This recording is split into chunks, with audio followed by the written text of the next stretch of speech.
Okay, so this is where I left off in my last video. Right here, I am looking at number 3, which is in vertex form. From vertex form, I get my vertex, which makes 9, negative 81.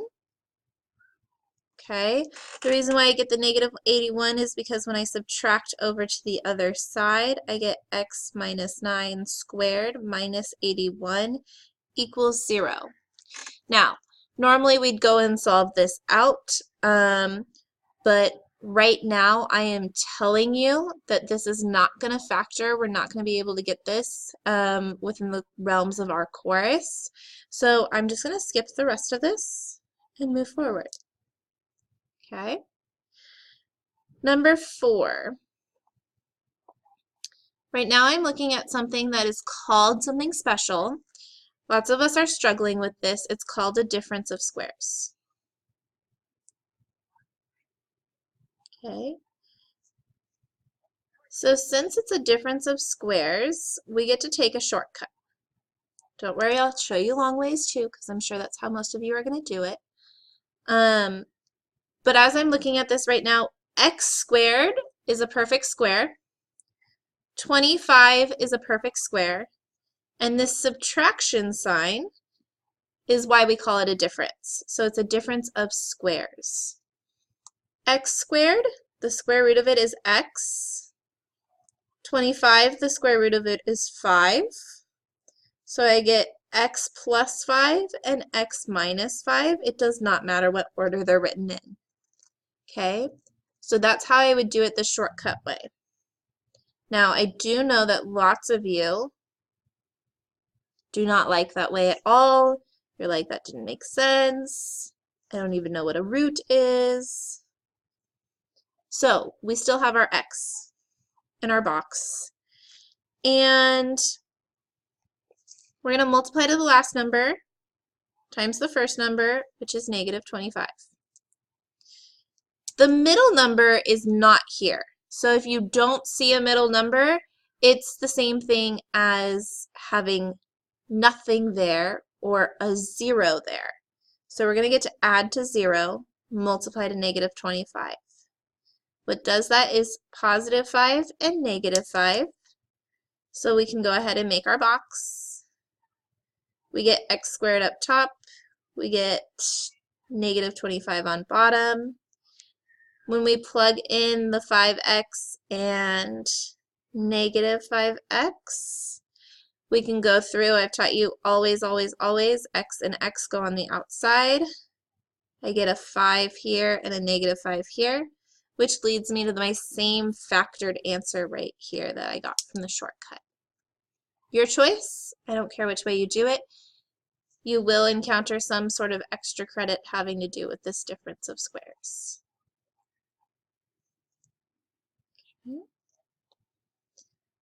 So right here, most of you I'm seeing in class do this right away. You're like, this is standard form. I'm going to make my x. I'm going to multiply 60 and 5, and I'm going to get 300 up top. Oh, no, don't do that. Okay, nobody wants to multiply all the way up to the number 300.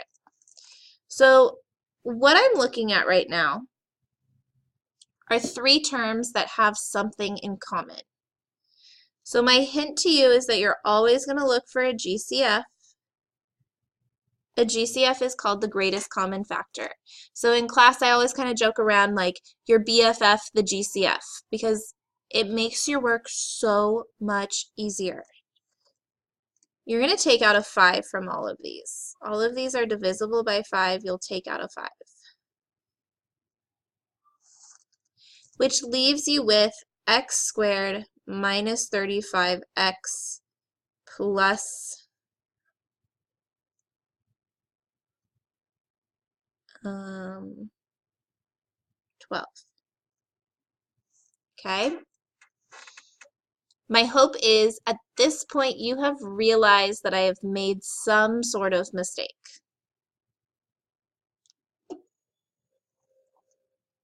The mistake being right here in the middle.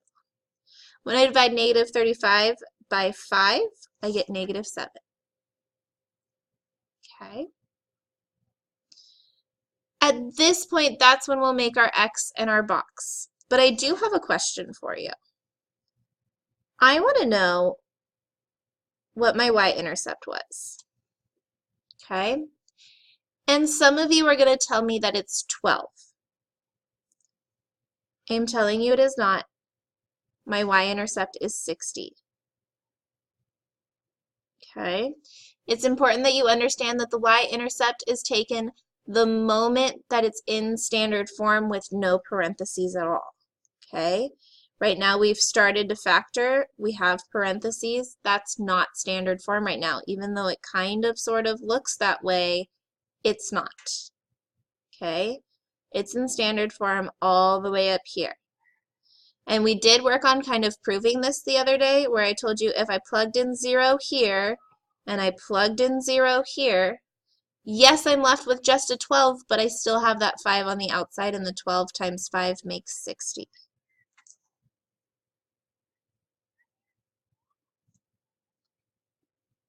Okay. So I am going to use this version right here for my X in my box. At the top of my X, I'm going to put a 12 because that is my last term and my first term. Okay, some of you are making the mistake of multiplying that 5 back in. Don't do that. We took it out for a reason to make our lives easier. On the bottom, I'm going to have this -7. Okay, so right now I have multiplies to 12, adds to -7. I'm going to use 3 and 4, negative and negative. Again, if you are struggling with that step, you can go all the way back to doing the 1 times 12, 2 times 6, so on and so forth. Okay? So I'm going to get my box. And in my box goes x squared. I also get the 12 at the bottom. And then between my -3x and my -4x, that makes up my 7 x's from the middle. Always, always, always on the outsides, I get x and x. Then I get -3, -4 here. I'm going to end up with x minus 3 times x minus 4. Okay? This is what I would now call my factored form, except I've forgotten something. That 5 was there originally, so that 5 has to stay there.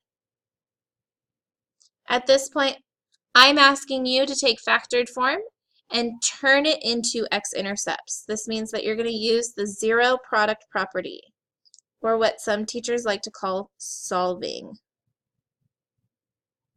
Okay, because we're solving for x. I've asked you to do 5 equals 0 and tell me, Miss Storker, that's not true. Then you get x equals 3, or you get x equals +4. These right here, you're going to call your x-intercepts.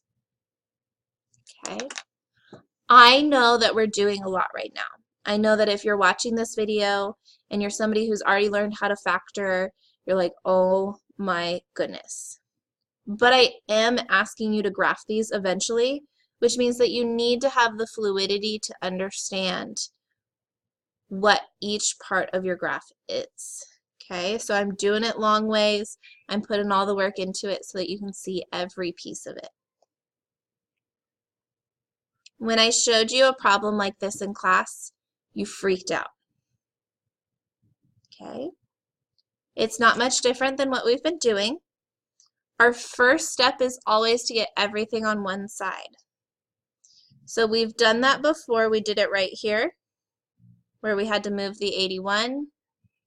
We did it over here, where we had to move the 3x. Now we just have to move a lot of things. So I'm going to move everything to my right because that's going to keep my first number positive, and that's what I want. So I'm going to take negative 2x squared. That's because subtracting it will cause it to be a different, will cause it to move to the other side. So if I subtract 2x squared, I get 5x squared. If I subtract 4x, I'm going to get negative 11x. It was negative, it's becoming more negative.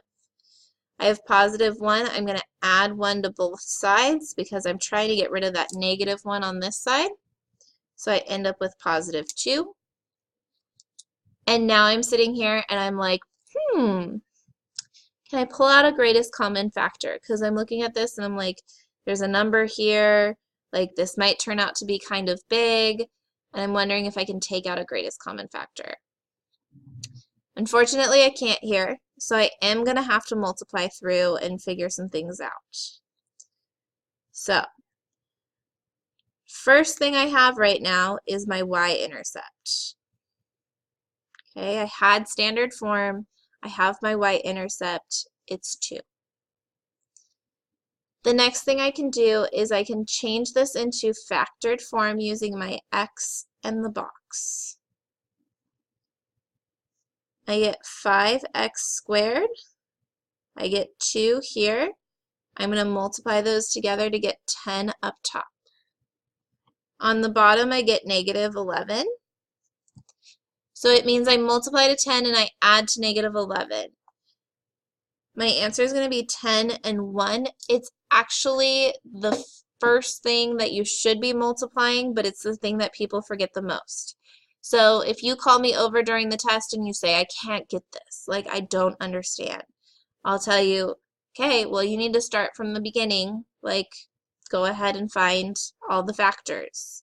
And I need you to remember that 1 always goes into your number. I'm going to make them both negative so that they add to a negative number. Now, 2 negatives still make a positive when they multiply, but they do make a bigger negative when they add.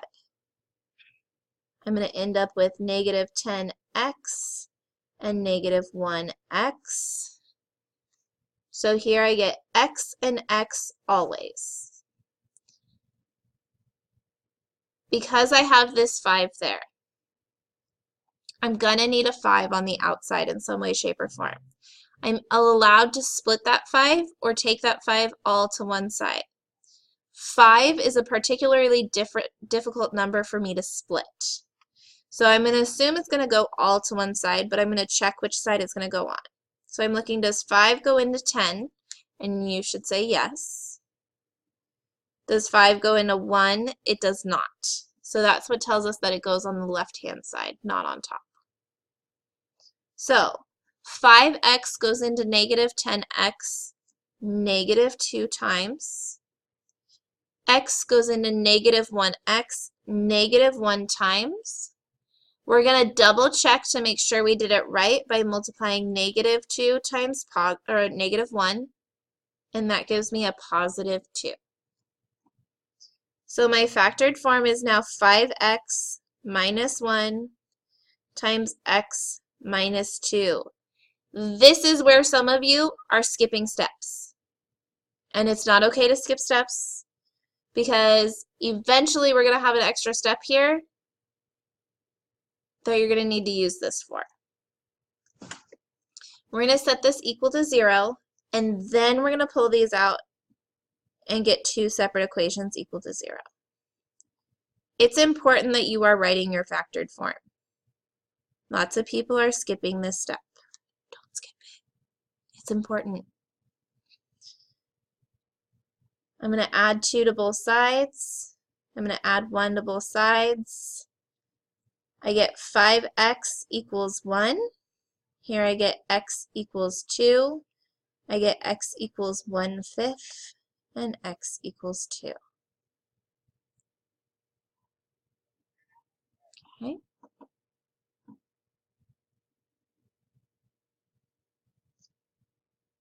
So then it's asked me to factor completely each of these things. That means that they're just looking for me to get down to that factored form. They're not looking for me to get an x equals.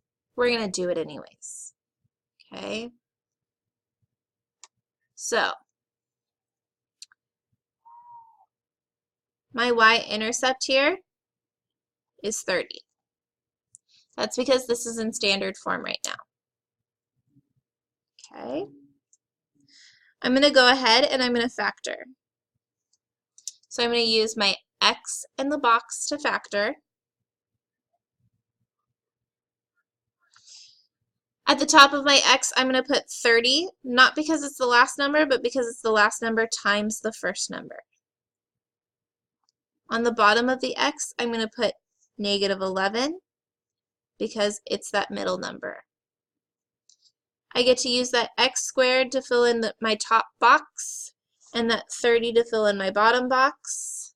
So I'm trying to get what multiplies to 30 and adds to negative 11. So I'm going to try 1 and 30, 2 and 15, 3 and 10,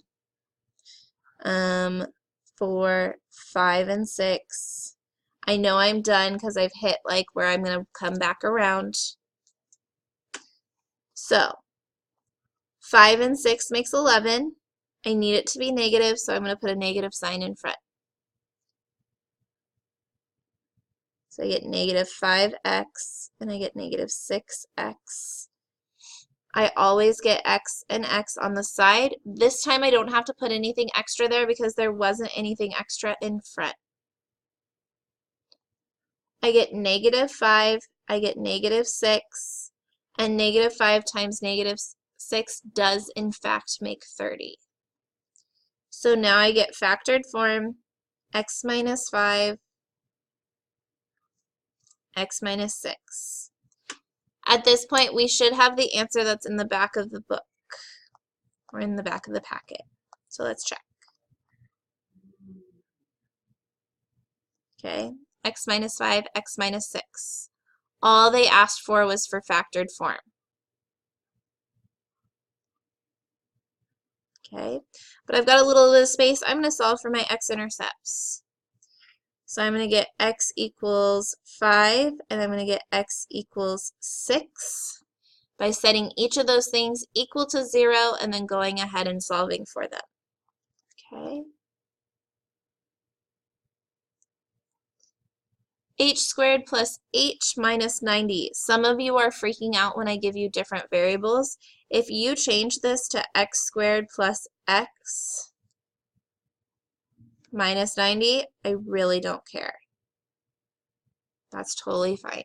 I don't mind if you guys have that need for it to be an x. So I do want to state my y-intercept because I know it right now. Like I'm in standard form. I'm going to go ahead and state that my y-intercept is negative 90. I'm going to take my x in my box. I know that negative 90 times the front number makes negative 90. I'm going to put the front number in the front box, the last number in the last box, and I get a positive 1 here. So that's somewhere where some of us are still struggling. That plus sign has a secret 1 next to it. It is a positive 1 that this adds to, not a 0. Okay, so I'm looking for multiplies to 90, adds to 1. So 1 and 90, 2 and 45, 3 and 30, 4, 5, and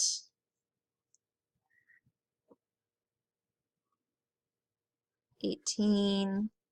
I don't expect you to do this in your head. You can do it on a calculator. 6 and 15, 7 doesn't work, 8 doesn't work, 9 and 10. And then I know I'm done because I've hit the bottom where I'm going to start with 10 again. Okay, it's multiplying to a negative and adding to a positive. That means that my negative is always going to go on the lower number because I'm trying to get that positive number out of this. This is what's going to add to 1, so I get negative 9, positive 10, negative 9x, positive 10x. I get x and x always. There's nothing in front of that x squared, so I'm going to just leave it. I'm going to take a 10 right here and add it. I'm going to take a 9 right here, subtract it, and I'm going to end up with my factored form of x plus 10, x minus 9. That's my factored form. That should be the answer at the back. If I set it equal to 0, then I can find my x-intercepts, which are going to be x equals negative 10 and x equals positive 9.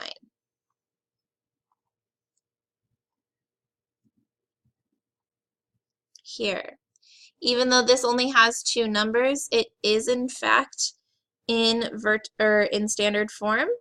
So my y-intercept here is negative 27. I'm going to go ahead and I'm going to pull out a greatest common factor. Okay. So they have a 3 in common. I'm going to divide them both by 3.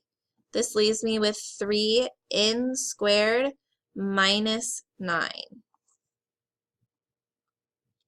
Right here. I still have something I can factor. Your hint that you're able to factor it is seeing that squared there. Okay, having that squared there usually tells you that there's something you can do with it. So here I get 3 in minus 3 in plus 3. That comes from our trick of difference of squares, where I get to go ahead and square root everything. You could have done it long way with the x and the box. In your x, you would have gotten negative 9 up top and a 0 on bottom. You can do that math if that's the way that you want to solve this. I'm going to leave it here with this. Okay, I am going to go the step farther and find my x-intercepts. I'll set 3 equal to 0. You're going to tell me I'm insane, so you'll cross it out. I'm going to get n minus 3 equals 0, n plus 3 equals 0, which leaves me with n equals 3 and negative 3. Okay.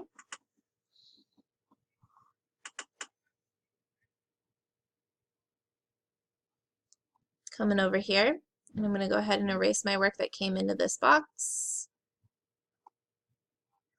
So I have 15m squared minus 27m minus 6.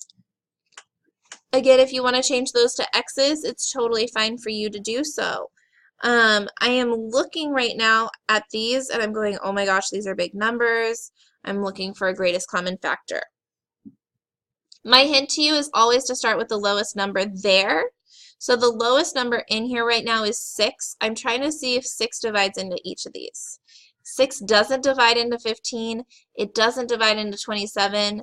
So now I'm looking for something that 6 has in common with those, and that number is going to be 3. So all of these divide by 3. I can pull out a 3. That's my greatest common factor.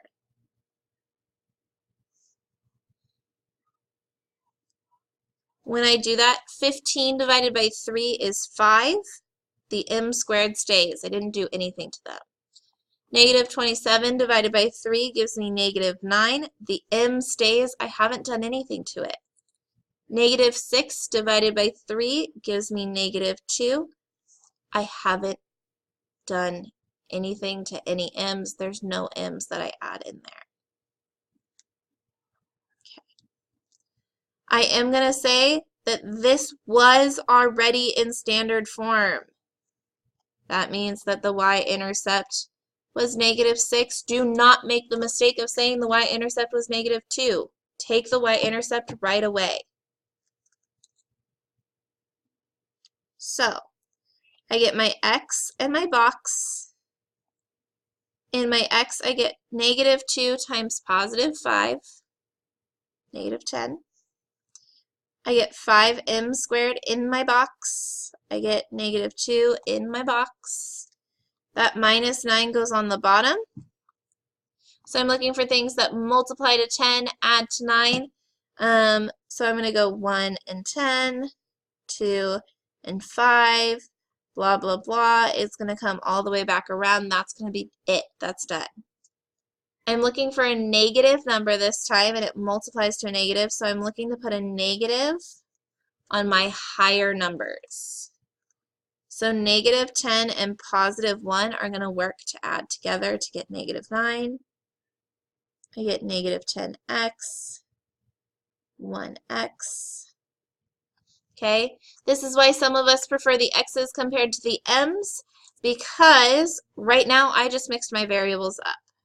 Okay, I automatically went with x's because that's what we've been practicing with, and so that's why some people like to change to x's right away. So I'm going to change that. Negative 10m, 1m. If you did x's, that's totally fine. Make sure they're all x's.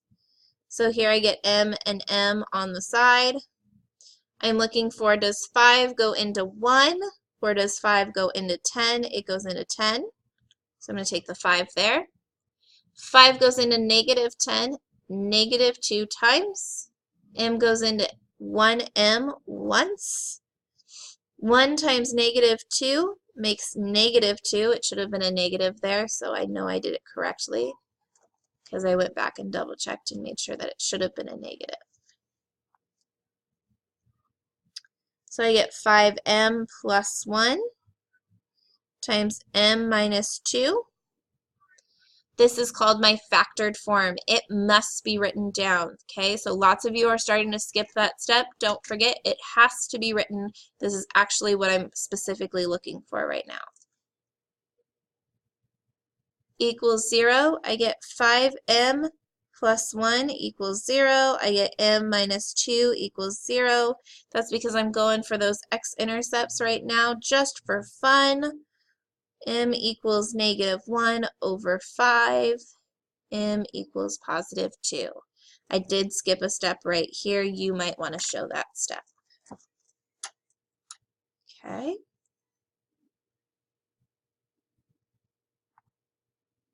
So it says use this function to answer the following. It gives me this function. So right now, my first question to you is, what form is it in? If you couldn't answer that, I give you choices. Standard, vertex, or factored. At that point, you should have told me it is factored form. Your hint is that there are parentheses there. So you should have said that this is factored.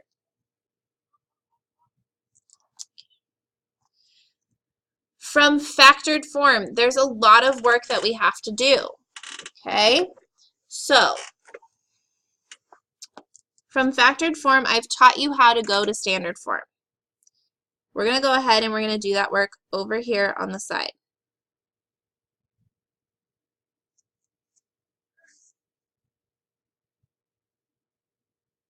Okay? I have x plus 5. I have x minus 3. They go on the outside. They don't go on the inside. X times x makes x squared. 5 times x makes 5x. Negative 3x. Negative 15. So I get x squared. I did my addition here to get positive 2x minus 15, except I'm not done. I originally had this negative right there. That negative needs to go there, but there needs to be parentheses around this telling you to distribute. I get negative x squared minus 2x minus 2x plus 15. Okay? I know right now what my y-intercept is. Okay? So they asked me for the vertex. I don't know that yet. They asked me for a max or a minimum. I'm going to explain that later. They asked for a y-intercept. I found that right now because I went straight to standard form. So my y-intercept is 15. Okay. Does it have a maximum or a minimum? Right now I'm looking for, is it concave up or is it concave down? Okay. When I have it concave up, I have a very bottom point, I have a minimum. When I have it concave down, I have a very top point, I have a maximum.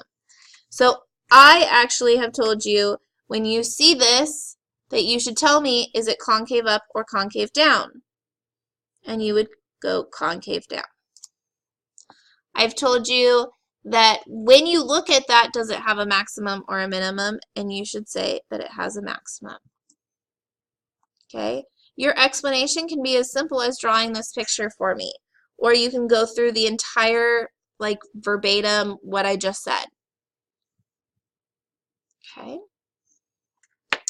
It says if the zeros are at x equals a and x equals b, where a is greater than b, then what are the two values of a and b? Okay, that's a lot compared to what we've been doing. They're asking you for the zeros or the x-intercepts. So let's go ahead and find those. We were given factored form. We're going to go ahead and we're going to take factored form, and we're going to set it equal to 0.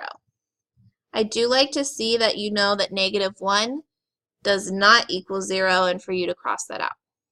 I know that's a little picky of me, but I like to see it. X minus 3 equals 0.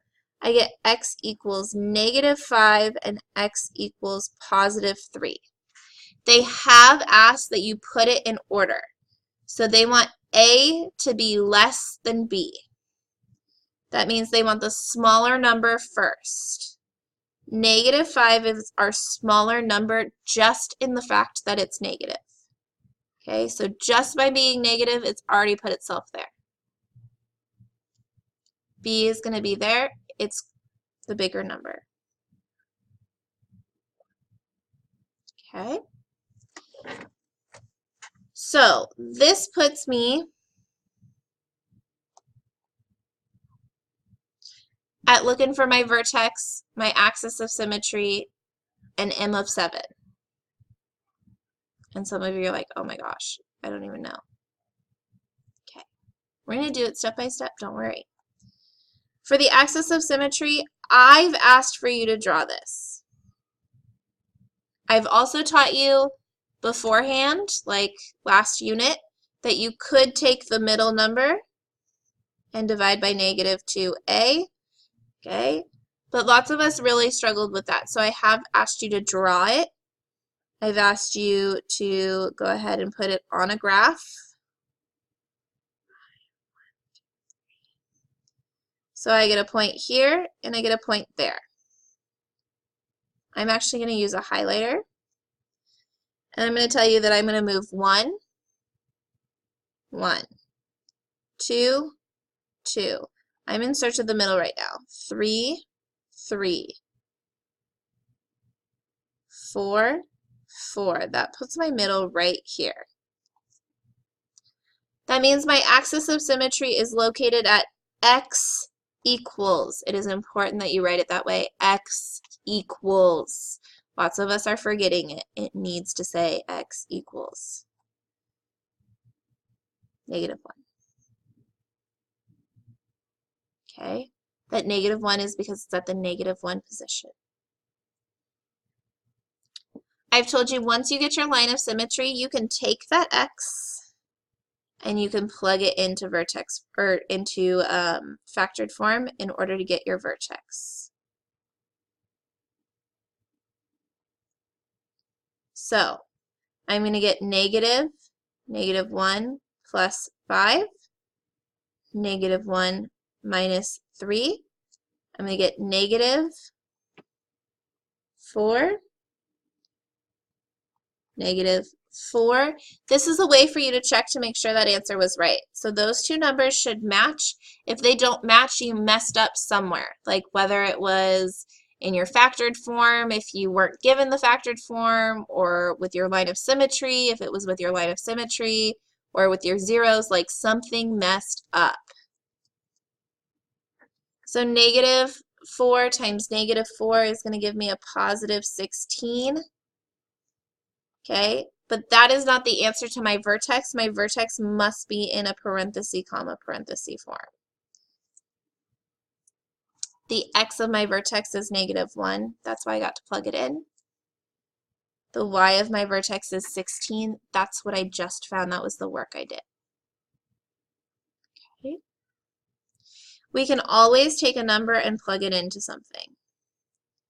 So right now we have 7, and we want to plug that 7 in everywhere there was an x. This is like what I just did in order to find my vertex, except I was given a number this time instead of finding the number of the line of symmetry. So I get negative 12 times negative positive 4. So I get negative 48. Okay, so if you went to graph that, you would have the y-intercept for you to graph. You have that line of symmetry. You have those two vertex. You have those two x-intercepts points. You have the vertex. The fifth point you would get by mirroring that y-axis, that y-intercept over the axis of symmetry or the line of symmetry. Okay. So then my thing asks, use the graph to the right to answer the following questions. Okay, and right now I have no graph to the right. So I'm going to skip over this for just a little bit and come back to it. So I've gone and I've made my little cut and paste here and placed that graph in. It asks for the minimum value of this graph. And before I asked that to you, I would have asked you, is this concave up or concave down? And I'm hoping that you tell me that it's concave up because it looks like a U or a smile, which is like upbeat, happy. The minimum value, it has a minimum because it has a bottommost point. Okay, so it has that bottommost point. And that minimum value is at 15, 16, 17, 18. Okay? It's important that you understand that this was going down from the 0, so you should have a negative 18 there, even though the graph they gave you didn't say that.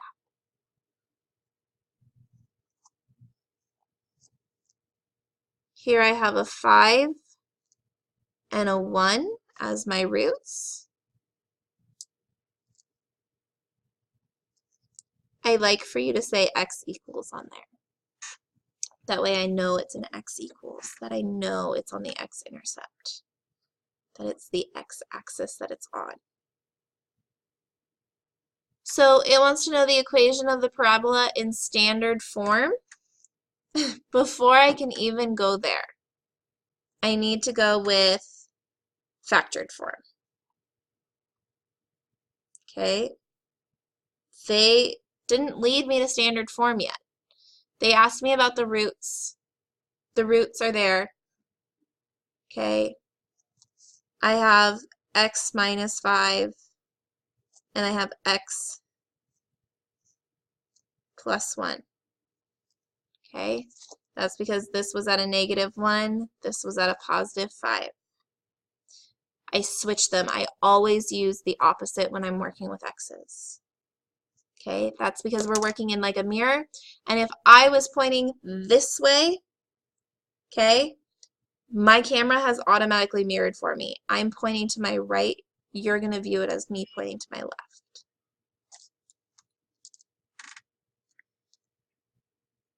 Okay, so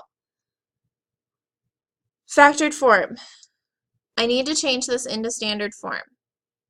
I'm telling you right now that there might be a number in front of here. We don't know yet.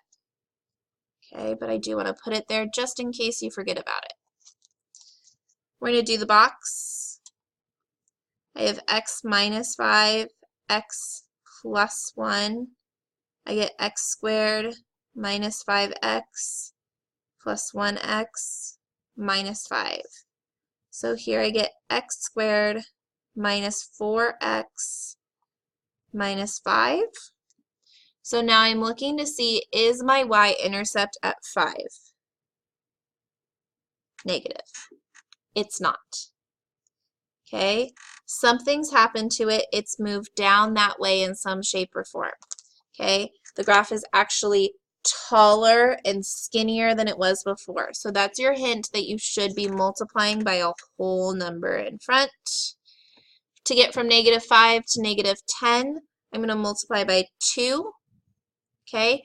Right now, this still isn't in standard form. It's important that you know it's not in standard form until it's all solved out. There's no parentheses there. So I'm going to multiply through. I get 2x squared minus 8x minus 10. Okay? That's there. That's the end of it. They ask us, is the point -3, +32 on this parabola? And if I move over here, it's not shown. Okay? You'd have to do some math to show this. I'm telling you that for this test, we're not doing that piece right now. Okay? You would plug in a -3. You could totally do that and check your answer. We're not doing it here in this particular graph. Okay. So it wants you to circle a bunch of equivalent answers. Thing is here is that they've done some factoring that is totally correct. They've done some factoring that is slightly correct.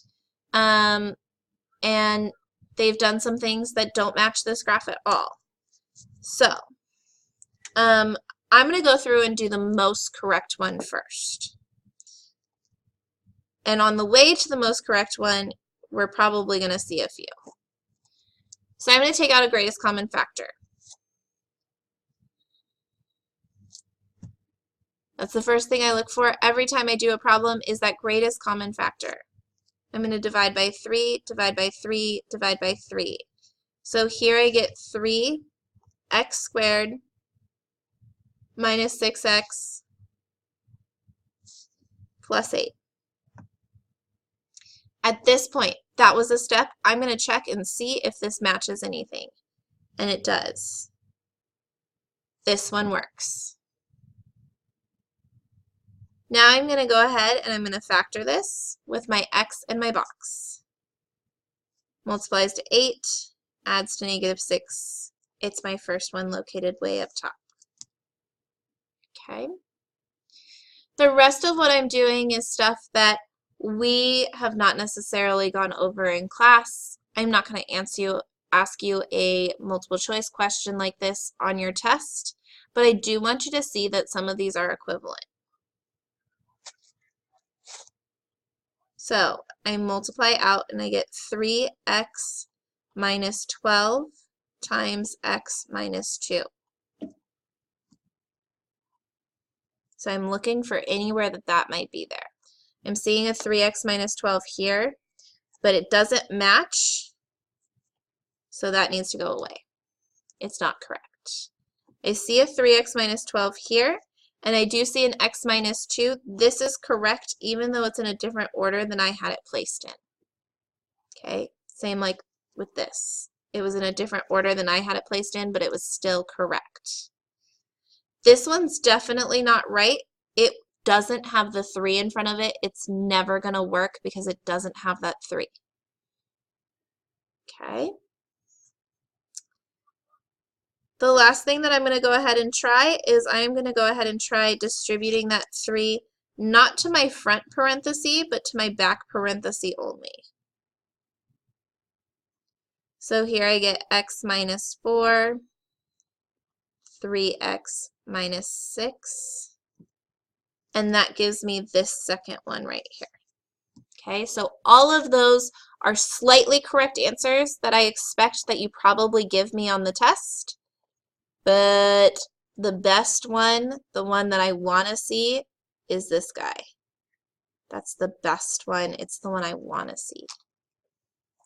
Okay.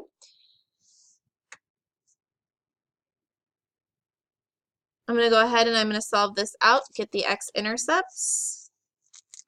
So I'm going to get x minus 4 equals 0. You're going to show me 3 equals 0, but you know that that doesn't work. And I'm going to get x minus 2 equals 0. So I get x equals positive 4 and x equals positive 2. these are my x-intercepts. This is where I'm going to stop my video. It's been about an hour, and I still have more left to go. So that's showing you about how long you should take on this study guide. I'm assuming that this will take you at least another hour, if not another 2. I did give it to you almost a week and a half in advance. Okay, so it's important that you are working on it at home.